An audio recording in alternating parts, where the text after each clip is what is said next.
வணக்கம், வாழ்க வளமுடன். Welcome to south Indian life style. நம்ம இன்றைக்கி பார்க்க போகிறது பச்சை பயிர் குழம்பு. அதுக்கான இருத்தனையும் பார்க்க போகிறோம். வாங்க எப்படி செய்யலான்னு பார்க்கலாம். பார்த்திங்கன்னா அடுப்பில் ஒரு கடாய் வச்சுட்டு பச்சை பயிரை லைட்டாக வறுத்து எடுத்துக்கலாம். நான் 1 டம்ளர் எடுத்திருக்கேன், 100 கிராம் வரும். இதை வறுத்து எடுத்துக்கலாம்.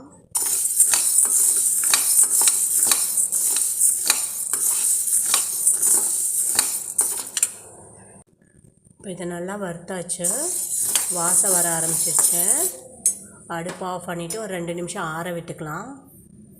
வறுத்து வச்சது நல்லா ஆறிடுச்சு. ஒரு பாத்திரத்தில் போட்டுக்கலாம்.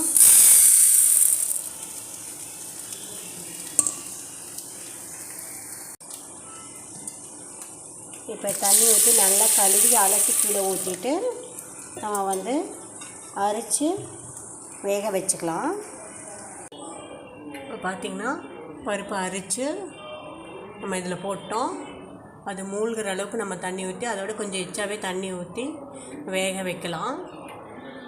நான் கடையிற மாதிரி இருக்கிற பாத்திரத்தில் வச்சுருக்கேன், அப்போ தான் பருப்பு ஈஸியாக கடையலாம். இப்போ பருப்பு வேகிற சமயத்தில் நம்ம மிக்சியில் போட்டு அரைக்க வேண்டியதை அரைச்சிக்கலாம். ஒரு 10 பல் பூண்டு,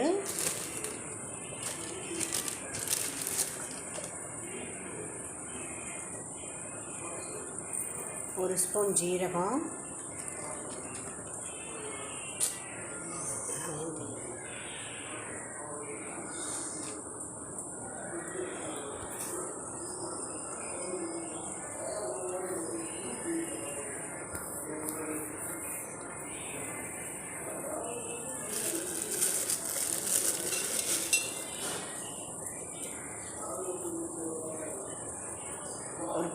அரை ஸ்பூன் மிளகு எல்லாம் போட்டு அரைச்சி எடுத்துக்கலாம்.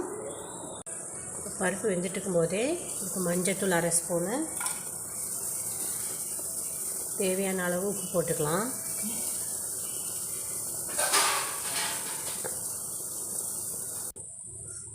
பருப்பு பாதி வெந்தனையும் ஒரு தக்காளி அரிஞ்சு வச்சுருக்கேன், அதை போட்டுக்கலாம். ஒரு நெல்லிக்காய் சோடு புளி போட்டுக்கலாம்.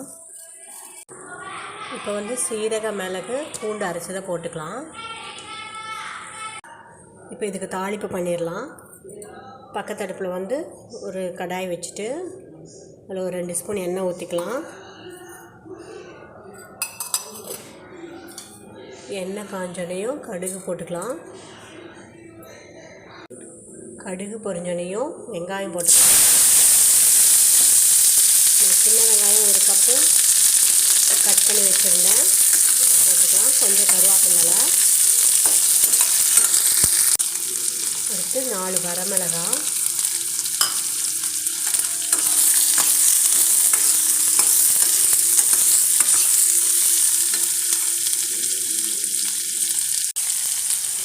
கொஞ்சம் பெருங்காயத்தூள். வெங்காயம் நல்லா வணங்கிடுச்சு, அந்த பருப்புகளை எடுத்து கொட்டிக்கலாம். பருப்பு பார்த்திங்கன்னா முக்கால்வாசி வெந்துருச்சு. இப்போ இந்த வெங்காயம் தாளிச்சதை கொட்டிடலாம். இன்னொரு 5 மினிட்ஸ் அப்படியே வேகட்டும். பருப்பு நல்லா வெந்துருச்சு, அடுப்பு ஆஃப் பண்ணிடலாம். இந்த பருப்பில் இருக்க தண்ணியை நம்ம வடித்து எடுத்துக்கலாம்.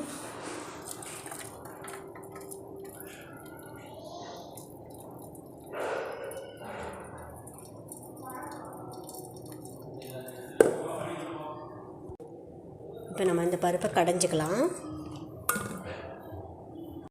இப்போ நம்மளோட பச்சை பயிர் குழம்பும் அதோட இருத்தனையும் ரெடி ஆயிடுச்சு.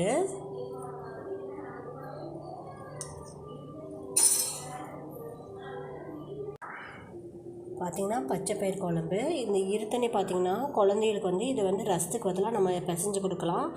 இது பருப்பில் இருக்கிற ப்ரோட்டீன் கண்டென்ட் அவங்களுக்கு ஈஸியாக கிடைக்கும்.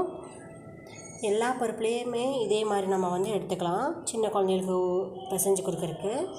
இதே நிறைய எடுத்தோம்னா நம்ம ரசத்துக்கு பதிலாக நம்ம பெரியவங்களுமே இதை யூஸ் பண்ணிக்கலாம்.